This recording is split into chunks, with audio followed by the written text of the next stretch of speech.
আমরা দেখছি গত লাস্ট এক সপ্তাহে কিন্তু ডেঙ্গু রোগীর সংখ্যা কিন্তু বেড়েছে, তবে আশঙ্কাজনক নয় বলে আমরা যেটি জেনেছি। বিশেষ করে আমরা বোধহয় তার কাছে সাথে কথা বলেছেন গত এক মাসে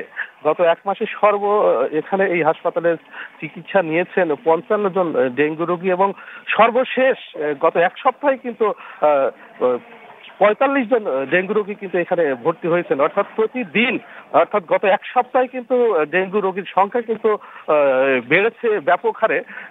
তো সর্বশেষ প্রতিদিন, বিশেষ করে হাসপাতালের তত্ত্বাবধায়ক আরো জানিয়েছেন যে প্রতিদিন ৮ থেকে ১০ জন রোগী কিন্তু তারা ভর্তি হচ্ছেন, এবং এখন পর্যন্ত যে কুষ্টিয়ার যে হাসপাতালে যে দুটি ডেঙ্গু ওয়ার্ড রয়েছে, দুটি কক্ষ রয়েছে, সেই দুটি কক্ষে কিন্তু আমরা দেখেছি প্রায় ১৪ থেকে ১৫ জন রোগী কিন্তু চিকিৎসা নিচ্ছেন।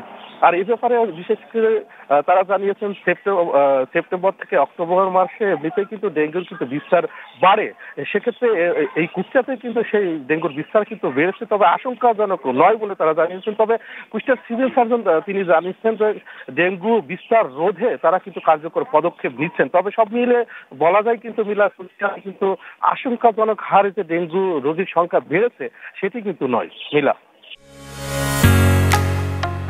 ঢালাইয়ের সেরা প্রিমিয়ার সিমেন্ট।